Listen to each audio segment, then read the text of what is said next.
Hey y'all, it's Sandra from The Answer.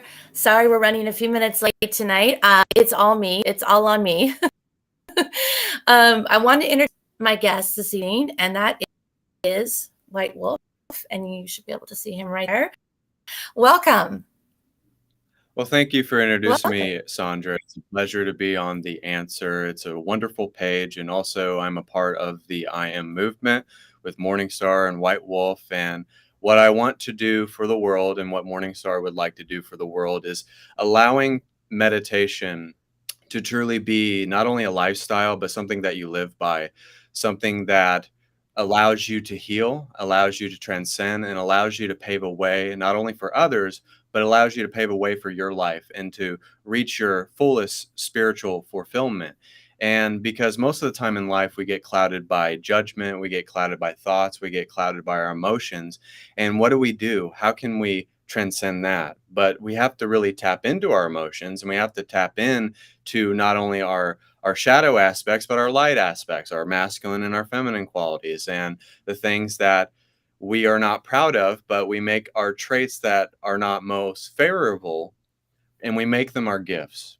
So you're making yourself tonight into a beautifully wrapped gift, a portrait, a movie. You are the appearance of the movie. You're the actor of your life, and you are the divine channel that allows the actor to do the action, to make the realization, to make the creation and make worlds into existence, to, like it says in the Bible, to fling stars into space, if you will.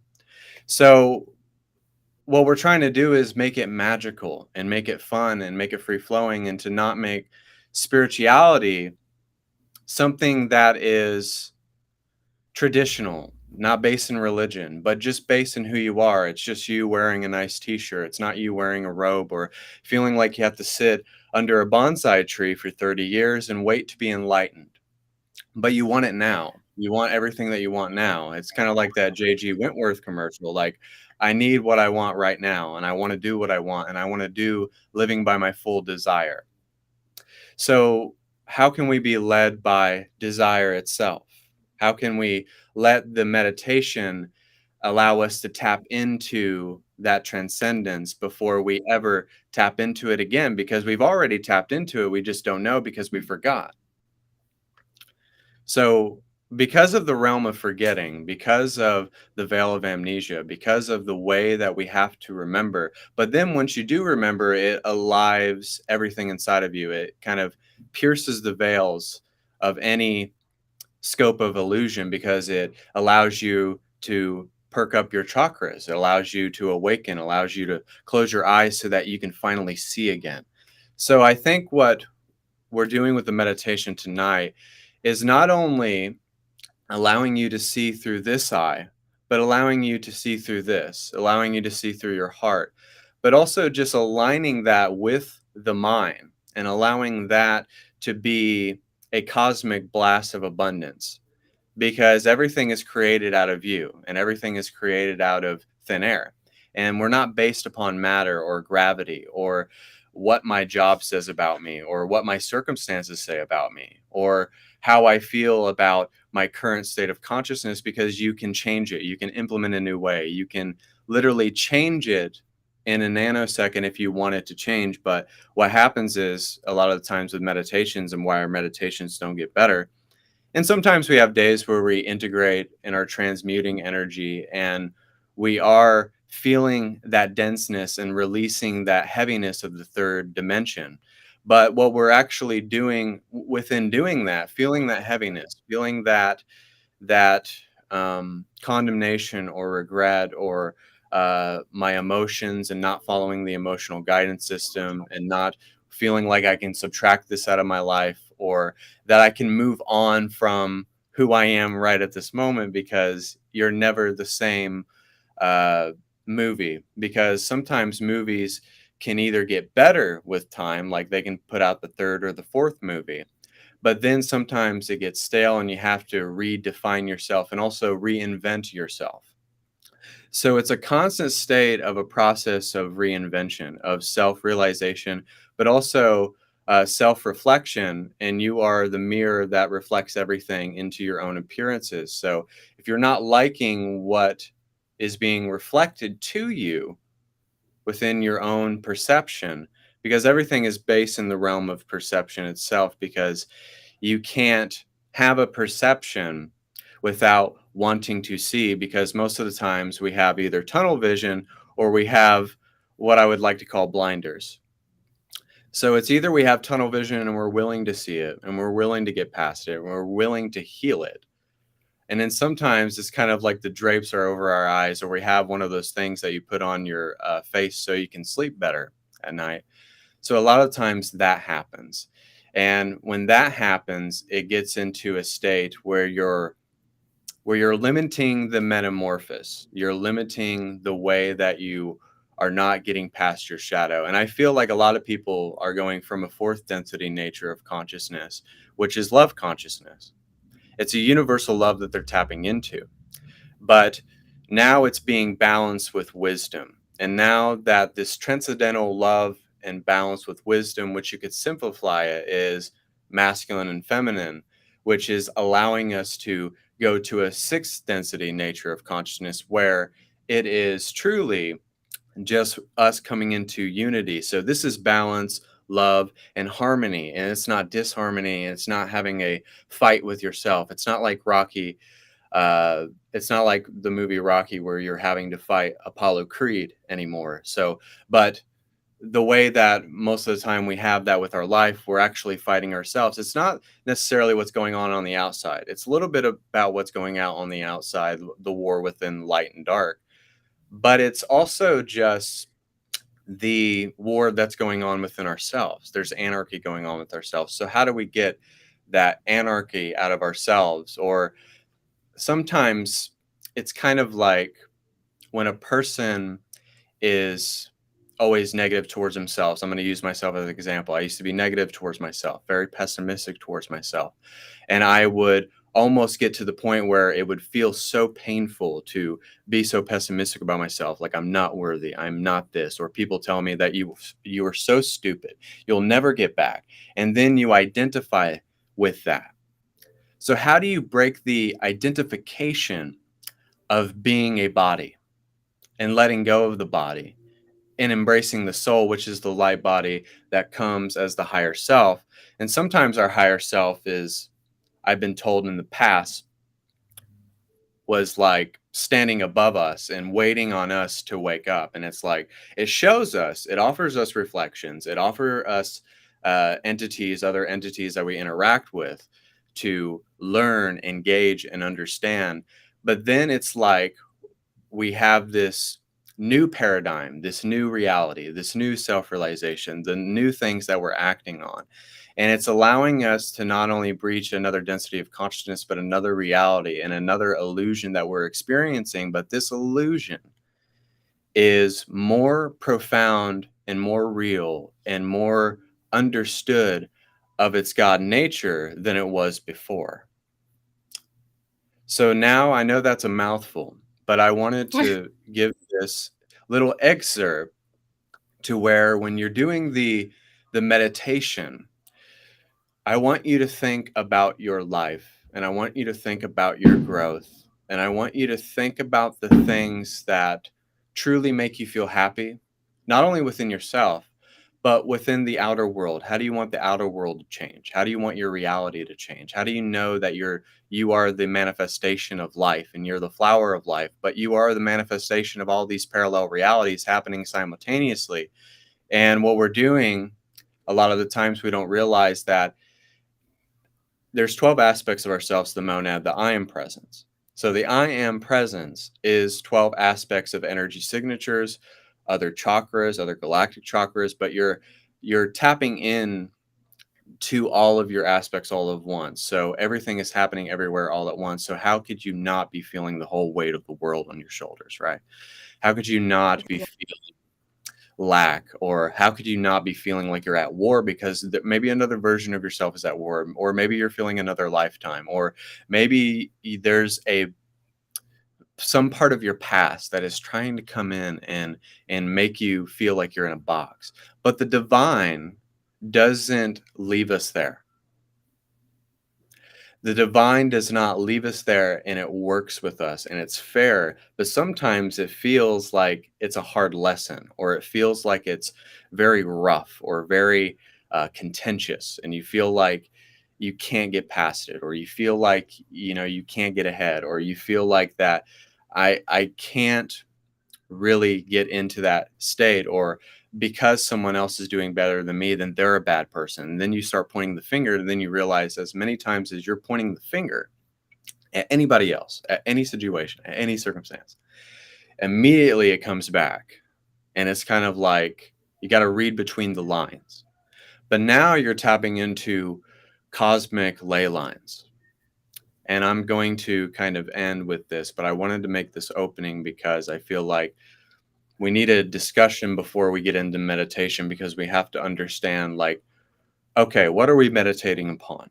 Why are we Yeah. meditating? What are Yeah. the tensions that we're making? What are the bold assumptions that we're making? But also, how can we learn from those assumptions and not make it or demonize it or feel like it's against us when it's actually working for us, the emotional guidance system, no matter what it is. But it's also just allowing yourself to release and allowing yourself to give yourself breathing room or rest, or um, just allowing yourself to give yourself some grace and mercy. So this will allow you to give others grace and mercy, but then it'll allow you to also have discernment and also have power and authority to be able to choose the most empowered state, where you are able to mentor people, but you're able to give them fair, unconditional love, and you're able to give yourself unconditional love. Yeah, that's So, beautiful. And thank and you. White Wolf, by the way, let me tell you guys, for people that know me and don't know White Wolf, um, I stumbled upon meditations, and it was just beyond. If you felt a little like, what did he just say? I understand that. It took me a little while to find out why I was so fascinated by him when I didn't understand what the heck he was talking about.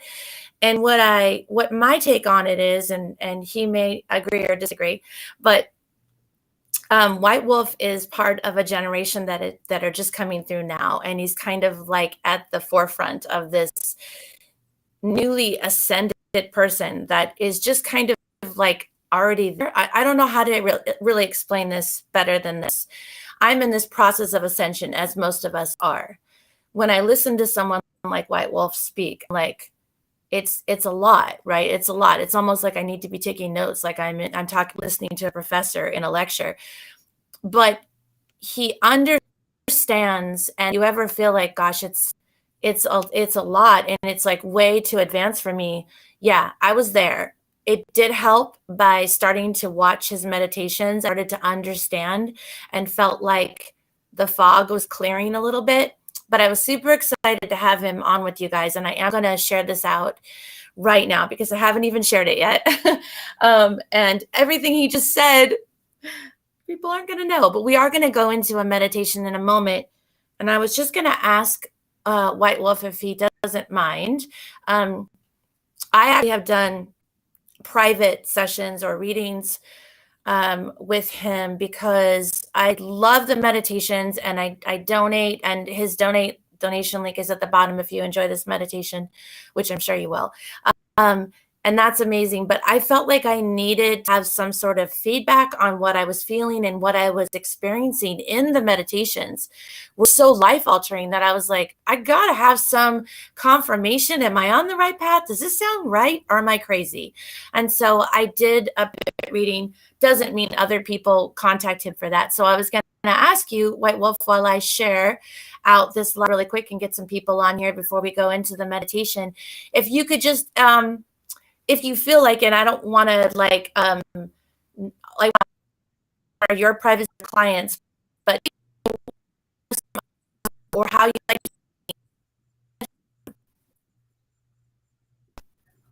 Oh, you're cutting off like really, really bad.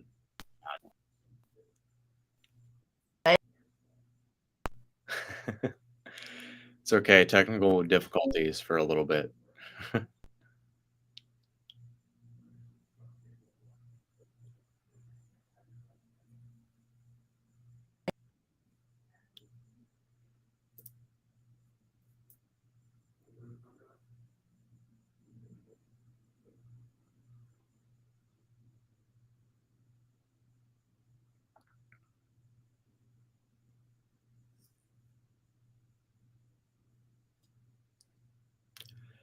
We're having technical difficulties, ladies and gentlemen. Whereas the emotional guidance system, but we're having technical difficulties.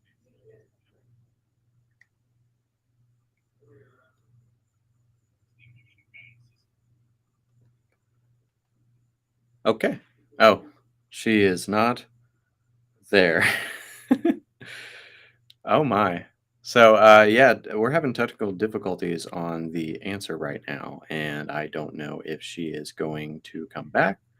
I don't know what is happening, but yes, we're going to start the meditation very soon. And with this meditation, I want it to be something like a horizon that's giving you something to go on.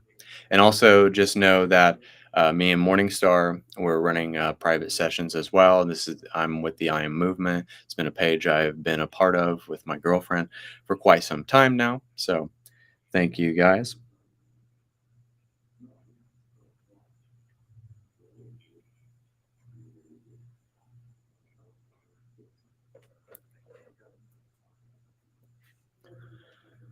And I'm contacting her back because we're having technical difficulties.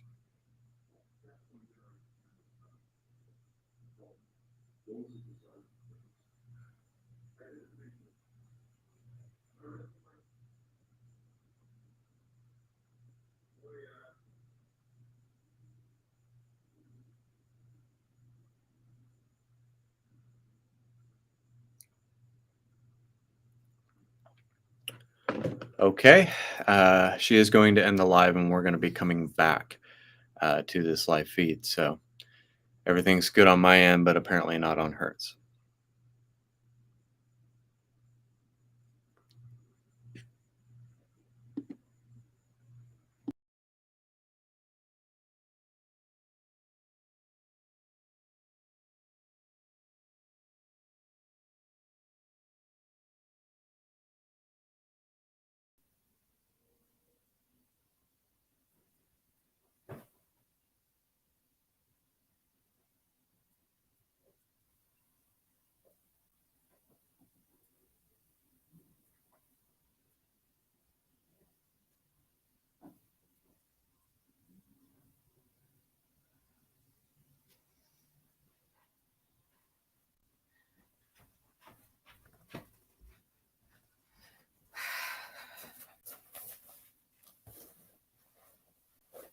Okay.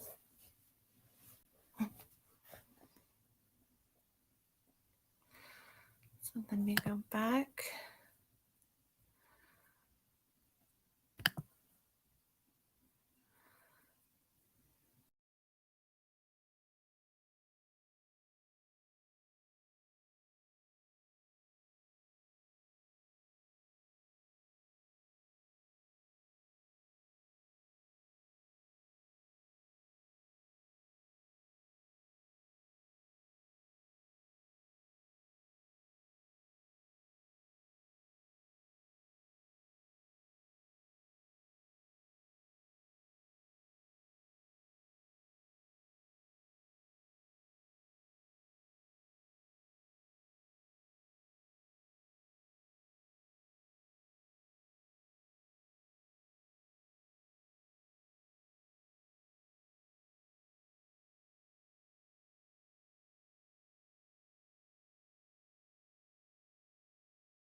Stream.